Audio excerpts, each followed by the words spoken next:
یہ تو اس میں سے ایک لائن ہے، پوری حدیث کیا ہے کوئی نہیں سناتا، اس لیے کہ وہ اپنے گھر کے، وہ تو اس سے تو اس چراغ سے اپنے گھر کو آگ لگتی ہے، اس لیے کوئی نہیں چھیڑتا۔ پوری بات کیا ہے؟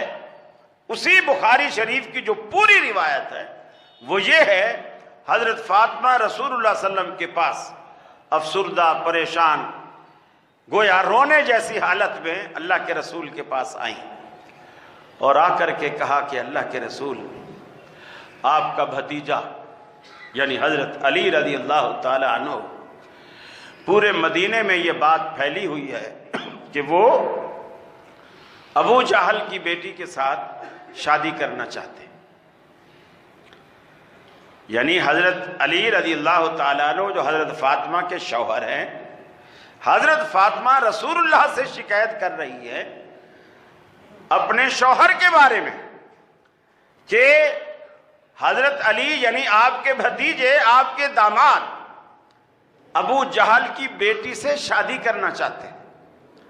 رسول اللہ صلی اللہ علیہ وسلم غصے سے کھڑے ہو گئے اور سیدھا حضرت علی کے پاس گئے، کہا کہ میں نے ایسا ایسا سنا ہے اور کوئی بات نہیں کی۔ ظاہر بات ہے فاطمہ پہ تو یقین تھا کہ وہ جھوٹ نہیں بولے گی، جو بات کہی ہے سچ، اور کہا کہ علی میں نے یہ بات سنی ہے، اگر یہ بات سچ ہے تو میری بیٹی کو طلاق دے دے، میری بیٹی کو طلاق دے دے۔ اور اس کی علت یہ بیان فرمائی، ایک عدو اللہ کی بیٹی اور رسول اللہ کی بیٹی ایک شخص کے نکاح میں جمع نہیں ہو سکتی، یعنی ایک اللہ کے دشمن کی بیٹی اور ایک اللہ کے محبوب کی بیٹی، دونوں ایک بندے کے نکاح میں جمع نہیں ہو سکتی۔ اگر تو نے ضرور ابو جہل کی بیٹی سے شادی کرنی ہے تو میری بیٹی کو طلاق دے۔ اب آپ نے فرمایا کہ سنو، فاطمہ میرے جگر کا ٹکڑا ہے، جس نے اسے دکھایا اس نے مجھے دکھایا۔ کہاں یہ بات اور کہاں صدیق اکبر رضی اللہ تعالی عنہ کی وہ بات، یعنی کہاں کی کوڑی کہاں جا کے ملائی، ایک ایک ٹکڑا بیچ میں سے اٹھا کے اس کو اپنے مطلب کے لیے حل کیا جاتا ہے۔ قاری خلیل الشیطان، جسے سارے خلیل الرحمن کہتے ہیں، وہ غلطی سے ماں باپ نے نام رحمان رکھ دیا تھا، وہ ہے شیطان کا خلیل، آل محمد علیہ السلام کا کھلا ہوا دشمن، اہل بیت علیہ السلام کی کھلی ہوئی توہین کرتا ہے۔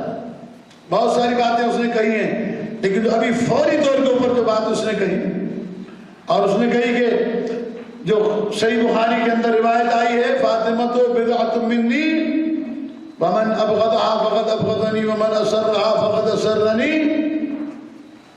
کہا کہ یہ حدیث پیغمبر نے اس وقت ارشاد فرمائی جب علیہ باللہ نقل کفر نباشت ہمارے نزدیک یہ کفر ہے، کہ جب علی علیہ السلام نے مدینے میں یہ ہوا اڑ گئی کہ جناب علی علیہ السلام جو ہے وہ ابو جہل کی بیٹی سے نکاح کرنے والے ہیں، شہزادی کو بہت دکھ ہوا، آپ روئیں، اور پیغمبر اکرم صلی اللہ علیہ وآلہ وسلم گھر آئے تو آپ نے پوچھا کہ میری بیٹی تیرے رونے کا سبب کیا ہے، تیرے غضبناک ہونے کا سبب کیا ہے؟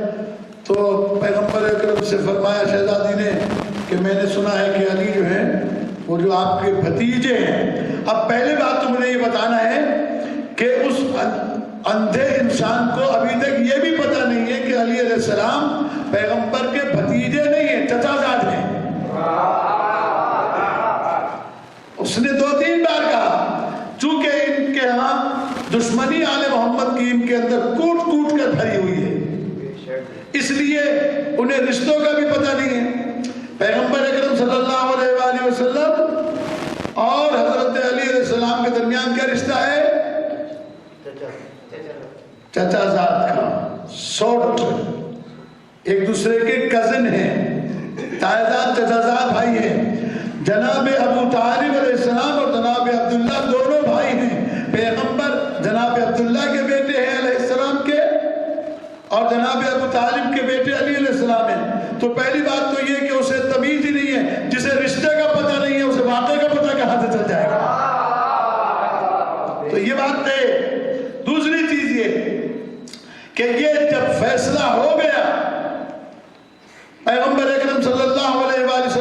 حدیث صحیح بخاری میں آ گئی، تم واقعہ گھڑتے رہو، ہمارے نزدیک ایسا کوئی واقعہ نہیں ہے کہ جس میں جناب امیر علیہ الصلوۃ والسلام نے کوئی بھی کسی بھی شادی کا اظہار کیا ہو جناب سیدہ کونین صلوات اللہ علیہ کے زندگی میں۔ ہمیں تو اتنا معلوم ہے کہ پیغمبر علیہ السلام جناب سیدہ کی وفات کے بعد بھی کبھی شادی نہ کرتے، اگر جناب فاطمہ زہرا وصیت کر کے نہ جاتی کہ اے علی میرے بعد شادی ضرور کرنا، کیونکہ یہ عام رشتے نہیں ہیں، یہ دو معصوم رشتے ہیں۔ مولویوں نے شہزادی کونین اور امیر المومنین کی عظمت گھٹانے کے لیے ایک مصرع مشہور کیا ہے، اور وہ یہ کہ رشتے آسمانوں پر بنتے ہیں۔ اس سے بڑا جھوٹ دنیا میں کیا ہوگا؟ اس سے بڑا جھوٹ دنیا میں کون سا ہوگا؟ آسمانوں پر کوئی رشتے نہیں بنتے۔ اگر رشتے آسمانوں پر بنتے ہوتے تو زمین پر طلاقیں نہ ہوتی۔ طلاقوں کا ہونا بتا رہا ہے کہ رشتے آسمان پر نہیں ہوئے۔ یہ فقط ایک رشتہ ہے جو آسمانوں پر ہوا ہے، اور جس کے لیے پیغمبر کو اللہ نے معراج پر بلا کر کہا کہ میں تم سے تمہاری بیٹی کا رشتہ مانگ رہا ہوں۔ مسلمانوں نے جناب سیدہ کا رشتہ مانگا، پیغمبر نے نہیں دیا، کہا کہ میں اختیار نہیں رکھتا کہ اپنی بیٹی کا رشتہ خود کروں، میری بیٹی کا رشتہ اللہ کرائے گا۔ اور پھر جناب باری تعالیٰ کی طرف سے آئی آیت، پیغام آیا کہ میرے حبیب اپنی بیٹی کا رشتہ علی سے کر دو۔ اور جب پیغمبر نے اپنی بیٹی کا رشتہ علی علیہ السلام سے کیا تو پیغمبر اسلام کو لوگوں نے تانا دیا، کہنے لگے کہ علی کی محبت میں الیاذ باللہ پیغمبر گمراہ ہو گئے ہیں۔ تو اللہ تبارک و تعالیٰ نے کہا کہ میرے حبیب گھبراؤ نہیں، ان تانوں سے پریشان نہ ہو، میں آج رات ستارہ بھیجوں گا، جس کے دروازے پر ستارہ آئے گا فاطمہ اسی کے گھر بہو بن کے جائے گی۔ اور پھر اللہ نے آیت نازل کی، میں تو خلیل الشیطان سے اور اس کے تمام حمایتوں سے پوچھنا چاہوں گا کہ سورہ والنجم کیوں نہیں پڑھتے؟ کیا یہ قرآن کا سورہ نہیں؟ بتاؤ تو صحیح اللہ نے کس کے لیے کہا؟ والنجم اذا ہوا ما ضل صاحبکم وما غوا وما ینطق عن الہوی ان ہوا الا وحی یوحی۔ قسم ستارے کی جب وہ ٹوٹا، تمہارا صاحب نہ کبھی بہکا ہے نہ پھٹکا ہے، اور یہ تو اپنی مرضی سے بولتا ہی نہیں، جو کچھ کہتا ہے وہ وہی ہوتی ہے۔ یہ تو بتاؤ، یہ تانا پیغمبر کو کافروں نے نہیں دیا تھا، یہ مدینے کے مشرکوں نے تانا نہیں دیا تھا، یہ پیغمبر کی محفل میں بیٹھنے والوں نے پیغمبر کو تانا دیا تھا۔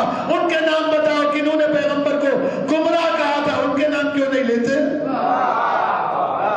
ان کے نام بتاؤ جو پیغمبر کو گمراہ کہتے ہو۔ یاد رکھیے گا، یہ جو ایک لمبی گھڑی گئی روایت ہے کہ مولا کائنات علیہ باللہ شادی کرنا چاہتے تھے اور پیغمبر نے آ کے کہا کہ یا علی میری بیٹی کو طلاق دے دو، یہ توہین رسالت ہے، توہین عصمت ہے۔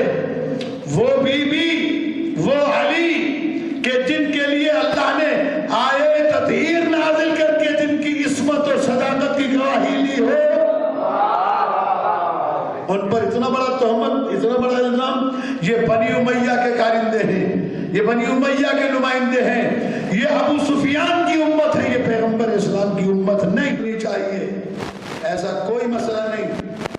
پیغمبر اکرم نے یہ حدیث ارشاد فرمائی اور یہ حدیث قیامت تک کے لیے ہے۔ علی پر تو تھوپ دی گئی، مولا کائنات کی وجہ سے پیغمبر نے یہ حدیث ارشاد فرمائی، لیکن فرما تو دی۔ تو اب فاطمہ جس سے ناراض ہے اس سے اللہ ناراض ہے، اس سے رسول ناراض ہے۔ جس پر فاطمہ غضبناک ہے وہ کبھی رضی اللہ نہیں بن سکتا۔ السلام علیکم ورحمۃ اللہ وبرکاتہ۔